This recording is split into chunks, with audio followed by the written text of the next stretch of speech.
사랑하는 우리 행복의 동산 송포교회 성도 여러분, 오늘도 잘 오셨습니다.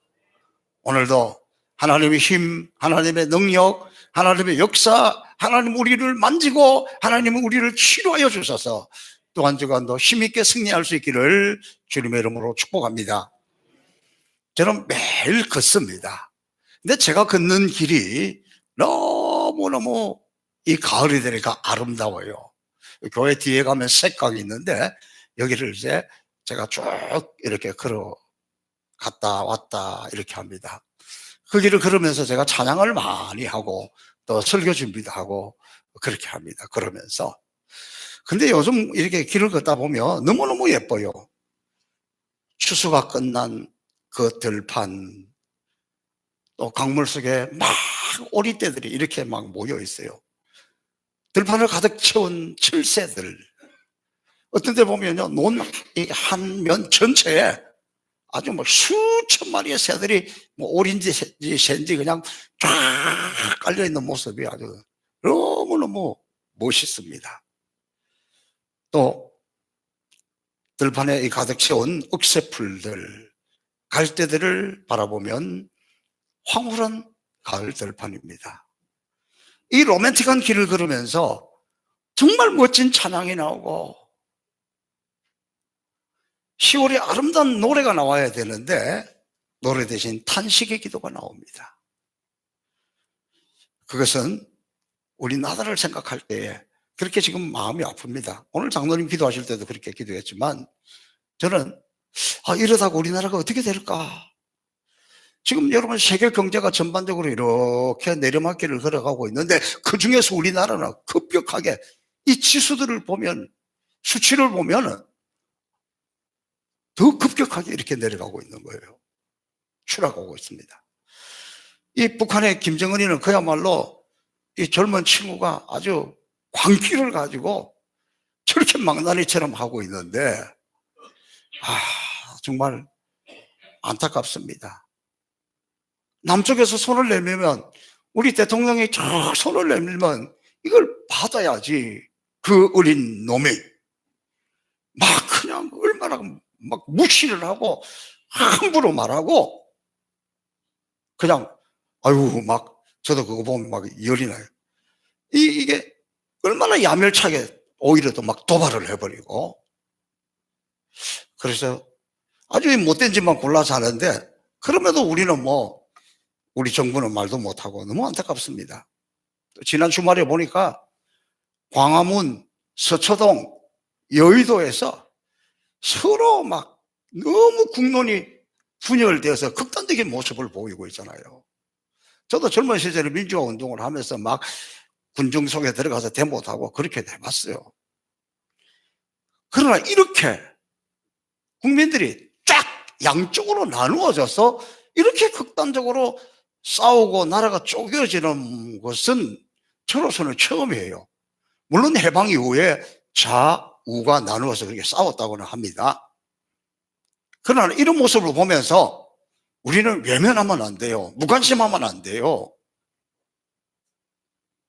그래서 저는 요즘 시간이 갈수록 내가 우리 교인들에게 좀 더 정직해야 되겠다. 내 마음을 그대로 알려줘야 되겠다. 이런 생각이 들어요. 다른 것은 틀린 것이 아닙니다. 다른 것은, 나하고 다른 것은 악이 아니에요. 내가 본 것이 전부가 아니에요. 내가 본 것이 꼭 맞는 게 아니에요. 내가 생각하고 내가 판단하는 것이 꼭 옳은 것이 아니에요. 저희들이 굉장히 궁금하게 생각합니다. 여러분, 제가 목사고 나이가 이쯤 되면 어떻게 되느냐? 이거는 보수적일 수밖에 없고 우측으로 갈 수밖에 없어요. 그래서 제가 기도하고 노력하는 것이 뭐냐? 저는 자꾸 좌측으로 가려고 노력을 해요. 자꾸 좌측 사람들의 이야기를 들으려고 하고 그쪽 사람들을 품으려고 하고 그쪽 사람들의 마음을 가지려고 노력을 해요. 왜냐하면 우측으로 기울어져 있는데 이쪽으로 계속 가버리면 안 되잖아요. 거기 나오는 사람하고 똑같아지잖아요. 그러니까 자꾸 저는 좌측으로 가려고 노력하고 좌측에 이해하고 좌측을 품고 이게 중심을 잡아가야 되잖아요. 근데 우리의 보는 시선이 한쪽으로 기울 수밖에 없어요. 자기 본 게 맞는 거예요. 자기 생각하는 게 맞는 거예요.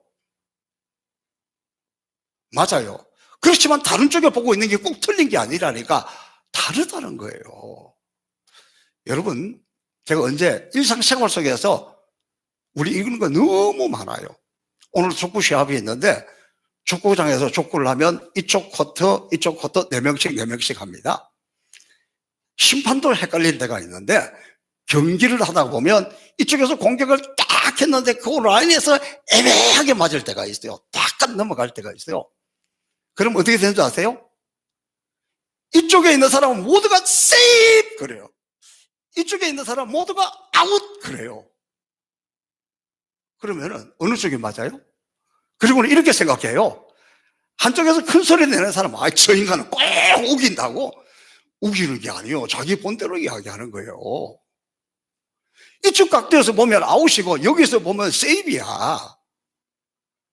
그래서 제가 결론을 내렸습니다. 요즘 어떻게 하고 있느냐? 이쪽 코트에 공이 떨어진 건 나갔든지 들어갔든지 이쪽 코트에 말하는 사람으로 인정을 해줍니다. 이쪽 코트에 떨어진 것은 여기서 뭐라고 하거나 말거나 이쪽 코트에 떨어진 사람들의 말을 인정을 해줍니다. 그러니까 좀 잠잠해요. 그러니까 보는 시각에 따라 다른 것이지, 광화문에 나온 사람도 정말 나를 생각하는 마음으로 나왔고 서초동에 나온 사람도 나를 생각하면서 나온 거지, 보는 것이 다르고 생각하는 것이 다르고 다르다고 해서 우리가 적이 아니에요. 싸워야 될 사람이 아니에요. 근데 우리는 이 마음이 이렇게 너무 자기가 보는 것만 주장하는 거예요. 그래서 여러분, 저는 여러분이 어느 곳에 가든지 괜찮아요. 나름대로 애국심을 가지고 하니까. 그러나 중요한 것은 우리는 좌로나 우로나 치우치지 말라는 주님의 말씀을 따라서 기도할 뿐입니다. 저는 또 여러분에게 솔직하게 제가 제 마음을 정직하게 내려놓고 소통하고 싶은 것 중에 하나가, 우리 교인들이 저를 생각할 때 우리 목사님은 막 강철이고 저를 제일 부러워한다네요. 무슨 걱정이 있겠냐. 그래가지고 걱정도 없고 근심도 없고 강철이고, 제가 이번 노회 때 우리 노회 분회장으로 지금 선거를 앞두고 있습니다. 근데 우리 교인들은 우리 목사님은 보나마나 되지, 될지 안 될지 어떻게 알아? 끝나봐야 알지. 다른 교회 보니까 막 전담 기도팀 만들어가지고 기도 열심히 하고 막 하고 이러는데 우리는 믿음이 너무 좋아. 저를 너무 믿는 것 같아. 할렐루야. 그런데 제가 여러분에게 저를 정직하게 드러내려고 하는 것은 제가 보기보다 그냥 그렇게 센 사람이 아니요, 그렇게 강한 사람이 아니요. 일전에 치과에 갔습니다. 치과 의사가 깜짝 놀라는 거예요. 이빨이 썩어가지고 이빨이 문제가 생겨서 이빨을 빼낼 수가 있어도 잇몸이 약해져가지고 저절로 이빨 빠지는 걸 처음 봤대. 그러면서 간혹 목사님들 중에 이런 분들이 있다. 이분이 집사님이에요. 치과 의사가. 목사님, 너무 스트레스 받지 마세요. 그래서 제가 그동안에 막 목회 힘들어하는 사람들을 보면 뭐 그렇게 힘들어 하냐고, 뭘 스트레스를 받느냐고, 이거 행복한 척이었어요. 괜찮은 척이었어요. 그런데 알고 보니까 그게 아니에요. 그래서 저는 제가 우리 성도들에게 제 정직함을, 솔직함을 드러내는 것은 우리 성도들이 여러분보다 제가 더 마음이 더 약해요. 조그마한 말 한마디에 너무 상처를 받아요. 오죽하면 의사가 스트레스 받지 말라고. 앞으로 목사님 목회를 더 해야 돼. 이빨 다 빠지면 어떡하려고 그래요? 우리 교인 중에 저보고 어디 갔다 오신 분은 이렇게 이야기하죠. 목사님 금방 알더라고. 이빨 빠졌어요? 제 친구가 통화를 하면, 야, 너 이빨 빠졌니? 우리 아들은 와가지고, 아빠 입에 사탕 있어요? 이 발음이 정확하지 않아가지고, 그래서 빨리 어떻게 이 처치를 하려고 하니까 또 기다려야 된다 그러네. 이게 무슨 말이냐 그러면, 여러분이 보는 것처럼 그렇게 강하고 그렇게 담대하고 그렇게 꼭 행복한 것만은 아니요. 어느 목사님이 가을에 성도들과 함께 다 단풍을 보러 산에를 갔어요. 근데 거기 가서 보니까 다 아름다운 단풍들인데 그 중에 아름드리 큰 나무가 있는데 그 보니까 이 안에 나무가 썩어가지고 속이 다 비었어.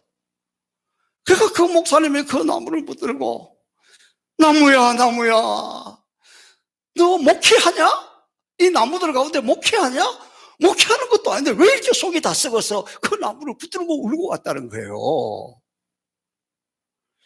여러분은 목사가 아니니까 목회를 하니까 공감을 못하는데 저는 그 말을 들으면서 그래 그렇다. 자, 이 말을 들었으니까 저를 한번, 여러분 이렇게 한번 해보세요. 듣고 보니까 우리 목사님도 불쌍하네. 시작. 속이 다 문드러 듣는가 봐. 시작. 여러분이 저를 불쌍히 여기고 그렇게 해줘야 제가 나무 목회 저도 행복하게 하고 여러분에게 좋은 이야기만 해요. 막 이게 막 쌓이면 또 그리 또 나와요. 이게 약한 인생이에요. 그래서 우리는 좀 더 이렇게 서로 그리스도 안에서 긍휼히 여기고 불쌍히 여기고 내가 본 게 꼭 맞는 게 아니라니까, 내가 판단하는 게 꼭 옳은 게 아니라니까. 제가 왜 이야기하냐면 여러분 한 나라도 교회도 가정도 막 싸우려는 데는 너무 힘들어요. 그렇게 싸워놓고 무너지는 건 한순간이야, 한순간. 저는 우리 대한민국을 바라보면서 하나님이 이렇게 축복을 해서 여기까지 왔는데 여기서 이렇게 무너지는 것이 너무너무 안타까운 거예요. 요즘 사람들이요, 뉴스 볼 때요, 공영방송 안 봐요. 다 유튜브로 봐요. 근데 유튜브라는 게 이게 정말 웃기는 거예요. 이게 또 보면 내가 어떤 걸 봤다? 안 시켰는데 그 다음에 그거하고 같은 것만 자꾸 나와. 그 자기 보고 싶은 것만 보게 되는 거예요. 반대쪽 이야기를 들어야 되는데 저쪽 이야기를 듣고 봐야 되는데, 그럼 이래가지고 이걸 우리가 학술적 용어로 뭐라 하냐면 확정 편향이라 그러는 거예요.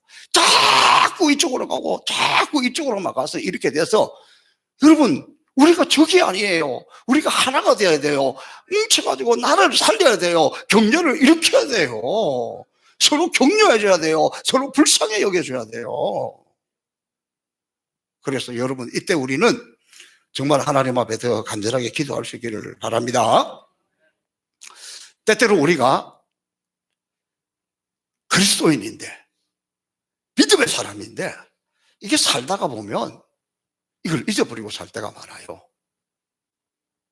세상 속에서 살다가 보면 그리스도인이라면 무슨 일이 있으면 기도하고 하나님 말씀에는 뭐라고 이야기했는지 보고 하나님의 뜻이 무엇인지 구하고 그래야 되잖아요. 그런데 이 살다 보면 어떤 유익한 것이고 이 돈에 관한 것이고 뭐 내가 이런 것이 되면 잊어버리는 거예요. 그래가지고 덥석 잡아 생겼는데 덥석 잡았는데 지나고 나서 보니까 이게 아니구나, 이런 걸 느낄 때가 많아요. 후회한 일들이 있습니다. 오늘 본문 말씀의 배경이 바로 그런 내용이에요. 가나안 족속 중에 기브온 족속이 이스라엘이 여호수아의 군대가 막 승승장구하고 하나님 기적을 체험하고 여리고성을 점령하고 아이성을 점령하고 막 이렇게 몰려오는 소식을 들으면서 두려운 거예요. 근데 그 중에 기브온 족속이 야, 이거는 우리가 싸워갖고는 안 되겠다. 그래가지고 멀리서 온 것처럼 다 속이고 변장을 해가지고 여호수아와 그 군대 앞에 나와서 이렇게 이야기하잖아요. 지난 시간에 말씀을 드렸는데, 우리 이렇게 멀리서 왔는데 들어보니까 여러분은 전능하신 하나님 능력이 하나님 함께하고 하나님의 능력이 있어가지고 여러분 정말 대단한 민족이고 대단한 나라입니다. 그럼 우리는 뭐 정말 당신들 가운데는 그 하나님을 보고 하나님의 능력을 보고 우리도 당신들하고 같이 지내야 우리도 살겠다, 우리도 복을 받겠다, 그렇게 생각해가지고 당신들 찾아와서니 우리하고 서로 조약, 화친을 합시다. 화친을 하는데 동등한 관계가 아니고 당신들은 우리의 주인이 되고 우리는 당신들의 종이 되겠습니다. 아니, 이 이스라엘 백성들이 지금까지 애굽의 종노릇 하다가 그 서러움을, 그 무시함을 당하고 왔는데, 여기 오니까, 기브온 족속들이 와서 당신들이 주인이고 우리가 노예가 되겠습니다. 그러니까 기분이 괜찮잖아요. 기분이 좋잖아요. 그러니까 뭐 하나님께 물어보지도 않고 따지도 않고, 그래, 그거 괜찮네? 뭐 손해볼 거 없네? 딱 조약을 맺어버렸잖아요. 그런데 나머지 가나안에 있는 족속들이 보니까, 와, 저 센 사람들이 몰려오는데 우리 큰일 났네. 또 그 중에서 기브온은 또 거기다가 찰싹 붙어버렸네. 그래가지고 이 5나라 왕을 모아가지고, 그럼 우리 어떻게 할까? 그걸 물으니까, 우리가 이대로 물러앉을 수는 없지, 이대로 주저앉을 수는 없지, 이대로 쫓겨날 수는 없지, 우리 5개 나라가 힘을 합쳐서 한번 싸우자. 결의를 다졌어요. 그러고 나서 보니까 저 이스라엘 여호수아 군대가 두렵지만 이 기브온을 생각하니까 막 열이 팍 나는 거야. 아니, 이 기브온, 이건 우리하고 같은 가나안 족속에 우리하고 힘을 합해가지고 싸워야 되는데, 이놈이 자기만 살겠다고 그거 가가지고 조약을 딱 맺고 그거 가가지고 딱 엎드려 있으니까 나머지 5은 어떻게 했어요? 화가 나는 거지. 배신감을 느끼는 거지. 괘씸한 거지. 그래가지고 저거 7년이니까 아직 자기들 힘이 없고, 그래, 안 되겠다. 우리 안에 이 배신자부터 떠나자. 그래가지고 이 5나라 왕이 모여가지고 이 기본 이것들부터 먼저 치자. 그리고 공격! 이 전쟁이 일어난 거예요. 이 전쟁이 일어나니까 기본 족속들이 어떻게 하겠어요? 빨리 여호수아에게 달려가는 거예요. 우리 조약 맺었지 않느냐? 큰일 났다. 우리 다 죽게 생겼다. 우리 빨리 좀 도와주세요. 이렇게 이야기하는 거예요. 그러니까 여호수아가 이때 하는 장면을 보면 참 앞으로 우리가 어떻게 판단해야 될 것인지를 생각하게 합니다. 기브온이 여호수아에게 도움을 청하러 왔을 때 여호수아가 인간적으로 속아서 조약을 맺었잖아요. 그런데 지금 도와달라고 하니까 여호수아 입장에서, 야, 너 그때 나 속여서 그랬잖아. 그리고 모른 척 할 수 있잖아요. 그럼 가만 내버려두면 어떻게 되겠어요? 자기들끼리 또 싸워가지고 여기도 하나가 없어지고 여기도 많이 피해를 입고, 그러면 앞으로 이 가나안 전쟁을 되는 여호수아 입장에는 어떤 거예요? 꼭 먹고 안 먹고지 뭐, 지구들끼리 싸우니까. 얼마나 좋은 기회잖아요. 그런데 그렇게 하지 않습니다. 여호수아는 비록 자신의 유익을 구하기 앞서서 비록 마음에 들지 않지만, 이게 중요한 거예요. 내 마음에 비록 들지 않지만 우리가 하나님의 이름으로 조약을 맺었기 때문에 기브온 족속을 위해서 싸우러 나가는 거예요.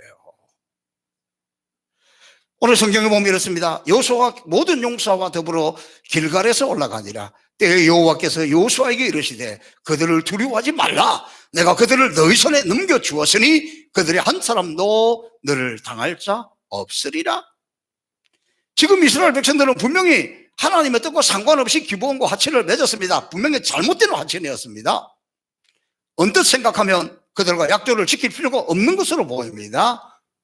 그럼에도 불구하고 이스라엘은 그 약조를 지킵니다. 그리고는 하나님은 그들에게 용기를 줍니다. 이것이 하나님의 명령을 어기고 기브온과 화친을 맺은 것은 분명히 잘못된 결정입니다. 하나님이 왜 이렇게 하냐 그러면, 너희가 가나안 땅에 들어가서 그들과 화친을 맺고 그들과 같이 하게 되면 그들의 종교를 받아들여서 또 우상을 섬기기 때문에 안 된다 그랬어요. 그럼에도 불구하고 이 사람들이 실수해가지고 자기 이익만 앞세우다가 화친을 맺어버린 잘못된 결정입니다. 그럼에도 불구하고 하나님은 그 전쟁을 하러 나가는 그들에게 용기를 주시면서 너희 손에 넘겨주시니까 너희가 이긴다, 이렇게 해주는 거예요.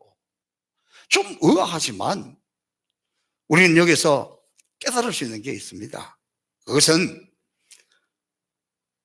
하나님은 이스라엘 백성들을 새롭게 회복시켜 주시는 거예요. 이스라엘 백성들은 잘못된 언약 때문에 전쟁을 치르지만 하나님은 이스라엘의 잘못된 결정도 결국은 선하게 사용하셔서 약속의 땅을 하나님이 그대 허락한 땅을 선물로 주는 그 약속을 지켜나가고 있습니다. 이게 무슨 말입니까? 우리 인생에서 우리가 부족하여서 잘못된 결정을 하여서 고통을 당한다고 할지라도 하나님은 우리를 그 고통 속에, 그 구렁텅이 속에 빠져서 죽든지 말든지 내버려 두지 않는 거예요. 네가 잘못했으니까, 네가 잘못 판단했으니까, 네가 잘못 결정을 했으니까 당해도 싸다. 하나님은 그렇게 버려두지 않는다는 거예요.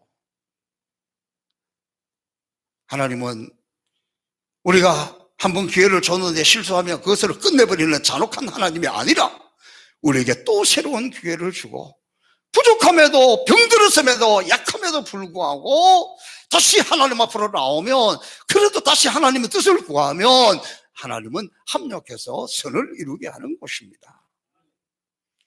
이때 이 여호수아가 나아가는 것이 어디냐 그러면 길갈입니다. 여호수아는 모든 군사와 더불어 길갈에서 올라가니라. 길갈은 이스라엘 군대의 진지였습니다. 그래서 군대에 있어서도 매우 소중하고 중요한 장소고 영적으로도 중요한 장소입니다. 오늘 이 본문에서 길갈이라는 단어가 15절까지 한번 4번이 나오는데 6절 말씀해 보니까 기브온 사람들이 길갈 진에 보내어 여호수아에게 진언하되, 7절 여호수아가 모든 군사와 더불어서 길갈에서 올라가니라. 9절 여호수아가 길갈에서 밤새도록 올라가서, 15절 여호수아가 온 이스라엘로 더불어 길갈 진으로 돌아왔더라. 이 자세히 보면 길갈에서 시작해서 길갈로 다시 돌아오는 그런 것을 볼 수 있어요. 길갈이 여기만 나오는 게 아니에요. 여호수아 4장에 보면 넘실거리는 강물이 흘러넘치는데 이스라엘 백성들이 그걸 건너오는 거예요. 어떻게? 하나님의 능력으로. 하나님이 쫙 달라져서 지나오게 하는 거예요. 그리고 건너와서 그들이 기념비를 세우는데, 그곳에도 세우지만 길갈에다가 기념비를 세웁니다. 무슨 말이냐?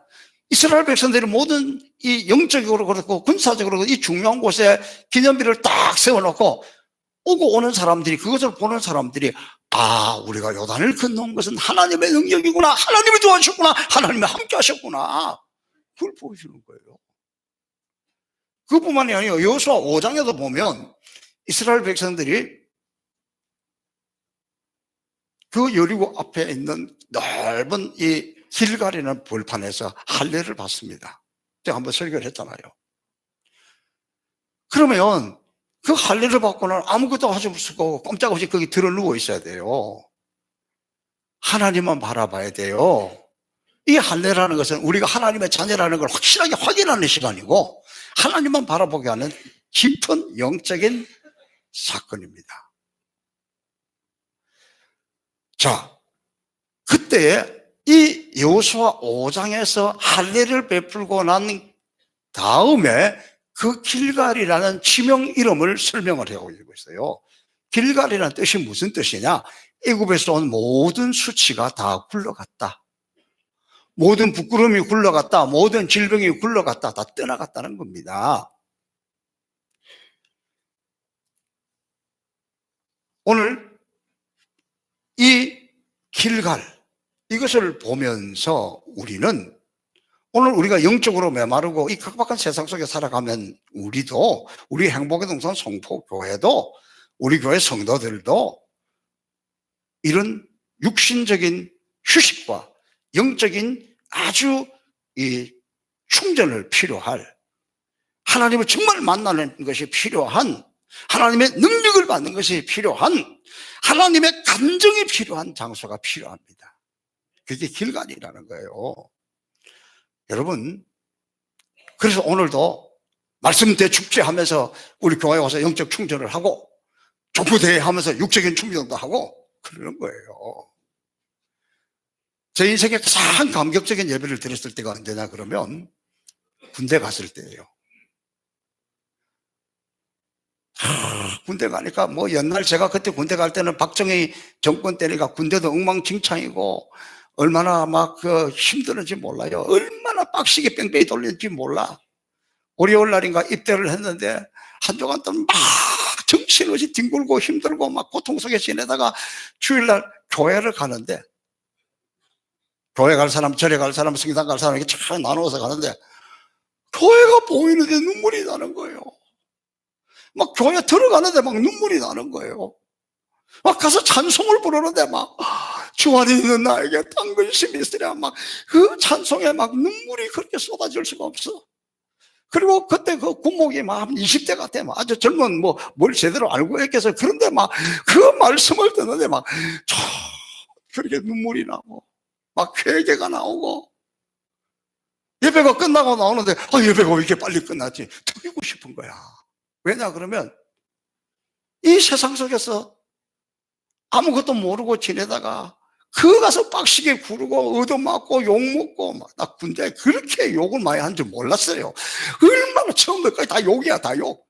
막 인격적인 모독감은 말할 것도 없고 막 빠따는 얼마나 맞고 그냥 막 그런 만신창이가 돼 있다가 교회 가니까 막 아이고 하나님 아이고 아버지 감사합니다, 아버지 감사합니다. 막 끝나니까 벌써 예배가 끝나냐, 벌써 가야 되냐 막 더 있고 싶은 거예요. 왜 그러느냐? 예배하는 그것이 길갈이었기 때문이에요. 하나님을 만났기 때문이에요. 하나님의 음성을 들었기 때문이에요. 저는 오늘 여러분에게 이렇게 한번 물어보고 싶습니다. 여러분은 이런 길갈이 있습니까? 성공해도 찾고 실패해도 찾고 세상에서 지쳐있을 때도 찾고 죄와 수치심이 가득할 때도 찾아왔어. 그 아버지 앞에 서면 그것이 있으면 이런 모든 것이 굴러가는 것, 저는 이것이 바로 우리 성북교회가 그리고 이 예배가 여러분에게 길갈이 될 수 있기를 축복합니다.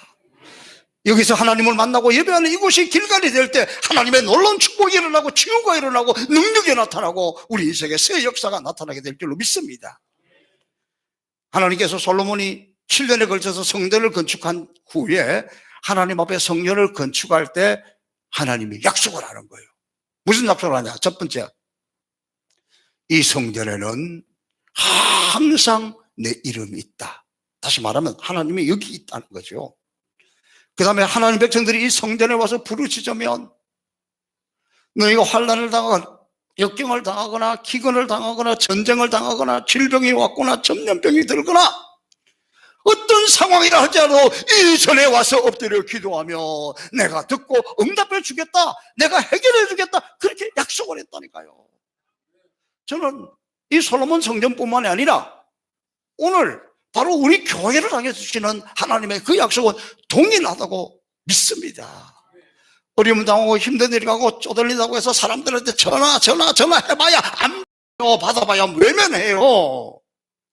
그때 이 하나님 앞에 나와서 이 전에 나와서 엎드려서 눈물 흘리고 기도하고 하나님 약속하지 않았습니까? 어려울 때, 힘들 때, 눈물이 날 때, 전쟁이 났을 때, 기근이 당했을 때, 내가 어떻게 할 수 없을 때 이 전에 나와서 기도하면 하나님이 응답해 준다고 약속하지 않았습니까? 하나님 들어주신다고 약속하지 않았습니까? 내가 하나님밖에 없어서 여기 지금 엎드립니다. 이건 바로 교회입니다. 이것이 바로 하나님이 한번 운을 띄운 것이 아니라 하나님의 확실한 약속입니다. 사랑하는 성도 여러분, 지금 육신적으로 지치고 병들어 있고 연약합니까? 아니면 지금 영적으로 지치고 나약한 가운데 무기력함에 빠져 있습니까? 경제적으로 너무 메마르고 쪼들리고 쪼이는 상태에 있습니까? 인간관계가 깨어졌습니까? 그 다음에 이 예배가 바로 이 자리에 주의 성령의 기름 부으심이 있고 여기 함께 뜨겁게 찬양하고 뜨겁게 기도하고 여기서 하나님을 만나고 여기서 힘을 얻고 여기서 소성함을 얻어야 살아갈 수 있는 게 우리 성도입니다. 저는 우리 주일 오후 찬양 예배가 얼마나 감사한지 몰라요. 제가 목사지만 모르는 찬양을 혼자서는 잘 못하잖아요. 그런데 주일 오후 찬양 예배 오면 제가 잘하는 것도 있지만 모르는 거 있으면 배우려고 하고 박수치고 춤추고 막 30분 동안 그렇게 하면서 얼마나 감사한지 몰라요. 그 시간이 제 영을 회복하는 시간이에요. 또 좋은 게 있어요. 끝나자마자 족구장에 가야 되는데 그 가서 준비운동 할 필요가 없어. 여기서 30분 동안 박수치고 아멘 할렐루야 주여 막 하면 몸 다 풀어. 바로 해도 괜찮아. 얼마나 좋아요. 여러분의 인생에 힘들고 피곤한 거 그 시간에 와서 찬양하고 손뼉치고 춤추면서 다 스트레스도 풀고 어려움도 풀고 하나님 앞에 찬양하는 백성들이 되기를 축복합니다. 저는 또 요즘요, 올 여름을 지나면서 수요일 예배도 다 쳐져 있다가 지금 회복되기 시작했어요. 지난 수요일에 보니까 성도들이 많이 왔습니다. 심야기도가 회복되지 않았어요. 여러분, 핑계를 대도 뭐 직장 때문이다, 일 때문이다, 밤 9시 반에 시작한다니까 핑계 댈 수 있어요? 혼자서 그 시간에 기도합니까? 오다가 쉬던 분 잘 생각해 보세요. 그 시간에 뭐 하고 있습니까? 뉴스 봅니까? 드라마 봅니까? 그렇게 재밌습니까? 재밌어도 여기가 더 재밌어. 그 시간은 핑계댈 수 없는 시간이에요. 심야 시간은 핑계댈 수가 없다. 시작! 목소리가 왜 이렇게 다 죽어가. 하려면 힘있게 해야지. 심야기도 시간은 핑계댈 수가 없다. 시작! 할렐루야! 핑계댈 수가 없어요. 또 많이 모여서 뜨겁게 찬양하고 합심해서 기도하면 하늘 문이 열리고 하나님 응답이 빨리 와요. 영적 회복이 일어나요. 나는 요새 거기 나갈 힘이 없어. 힘이 없으니까 와야지. 나는 시간이 없어. 내일은 죽게 맡기세요. 시간이 없을수록 기도해야지. 심야기도 살면 교회가 삽니다. 심야기도 살면 가정이 삽니다. 심야기도 살면 여러분의 사업이 일어납니다. 심야기도 살아나면 여러분의 자녀 문제 해결됩니다. 여러분 심야기도 뜨면 질병 고쳐집니다. 이런 믿음의 확신이 있어야죠. 이게 나의 길갈이 되어야지. 저는 제 개인적으로 길갈이 어디냐? 선교지예요. 선교지. 오죽하면 안식년을 줘서 쉬어러 가라 그러는데도 제 머리에 생각나는 것은 선교지예요. 왜 그러느냐? 저도 여기서 목회를 하다 보면 여러분 보기에는 멀쩡해 보이도 속이 다 문드러지고 그런데 때로는 교인들이 원망스럽기도 하고 목회를 더 해야 될까 이런 마음도 생기는데 선교에 가면 그런 마음이 싹 없어져. 우리 교인들이 얼마나 고마운지. 거기서 사역하는 분들 보고 현지인들 보면 내가 얼마나 행복하고 내가 얼마나 감사하고 내가 얼마나 복된 걸 깨닫는 거예요. 감사를 회복하는 거예요. 그러니까 막 다 주고 싶어 있어. 그래서 저는 선교지가 저에게 길갈입니다. 그게만 갔다 오면 그래도 힘을 얻어요. 아이고, 나도 선교 가고 싶은데 목사님 시간도 많이 걸리고 돈도 많이 들고 어떻게 갑니까? 나하고는 상관없습니다. 아니에요. 우리 교회 원로 장로님 중에서 심원섭 장로님이라는 어른이 계셨는데 이분이 85세에 하나님의 부르심을 받았고 우리 교회를 위해서 엄청나게 하셨던 분이에요. 이분이 84세 가을에 몸이 너무 약해가지고 주일날 예배드리를 못 오는 거예요. 그래서 교회를 바라보면서 혼자 예배드리고 혼자 기도하다 그런 어른이었습니다. 제가 가을 막대 신방을 하고 있는 중인데 그 장로님 댁에 따로 이렇게 찾아갔습니다. 예배를 드렸습니다. 그랬더니 이분이 다 감격하면서 이렇게 이야기하는 거예요. 목사님, 내 기도에 제목이 있습니다. 내가 목사님을 일찍 만났더라면 나도 선교지도 가고 이렇게 행복하게 살았을 텐데 우리는 그런 걸 꿈도 못 꾸고 살았습니다. 내년에는 제가 아프리카 선교지에 꼭 갈 수 있도록 기도해 주세요. 그 꿈을 꾸시더라고요. 결국 그분은 못 갔습니다. 84세에 너무 몸이 약할 때 그럼에도 불구하고 그 꿈을 꾸고 있는 것을 보면서 여러분이 그런 꿈을 꾸고 있으면 그런 마음을 품고 있으면 하나님이 응답해 주시고 길을 열어주신다는 거예요. 내년 2월 달에도 우리가 구정을 지나고 가는데 우간다에서 보통 때보다 하루 더 사역을 오래 할 겁니다. 그리고 돌아오는 길에는 이 터키 사도 바울이 있었던 7 초대 교회가 있는 그 터키 성지 순례를 할 거예요. 얼마나 좋은 기회입니까? 그 꿈을 꾸시겠죠. 저는 그런 꿈을 꾸고 있으면 하나님이 우리 가운데 이루어질 줄로 믿습니다. 다시 오늘 이 말씀을 한번 우리가 정리하면서 하나님 앞에 서는 시간을 가질 수 있기를 바랍니다. 지금 여러분은 어떤 어려운 문제를 안고 고민하고 염려하고 있습니까? 바로 이 자리가, 바로 이 예배가 여러분 인생의 길갈이 되기를 바랍니다. 여러분이 이곳에 주실마다 저 길가에서 하나님을 만나고 회복되고 힘을 얻고 나가면 여기서 전능하신 하나님의 그 능력을 입고 성령이 우리를 만드시는 그 은혜를 입고 나가면 우리 한 주간의 삶이 해결이 되고 막혔던 것이 뚫어지게 되고 새 힘이 나게 되고 새 용기가 나게 되고 세상에 나가면 마귀들이 우리를 기다리고 있지만 여기서 하나님을 만나고 여기가 길갈이 되어서 나가면 원수 마귀도 이기고 죄악도 이기고 세상도 이기고 저주도 이기고 질병도 이기고 승리하게 될 줄로 믿습니다. 사랑하는 성도 여러분, 저와 여러분은 바로 이곳이, 바로 이 예배가 저와 여러분의 길갈이 되어서 다시 우리의 모든 수치는 굴러가고 하나님의 영광, 하나님의 능력, 하나님의 축복이 임하여 승리하시기를 주님의 이름으로 축복합니다. 살아계신 아버지 하나님 감사합니다. 영적으로, 육적으로, 경제적으로 너무 힘듭니다. 너무 침체되어 있습니다. 그러나 여기가 길갈이 되어 우리에게 새 영을 부어주시고 새 은혜를 부어주시고 하나님의 영으로 충만하게 해주는 길갈이 바로 이곳 이 예배가 되기를 원합니다. 우리 성도들 이 시간 성령의 기름을 부어주옵소서. 성령의 신선한 기름을 부어주옵소서. 또 한 주간 세상에 나가 승리하도록 하나님 축복하여 주옵소서.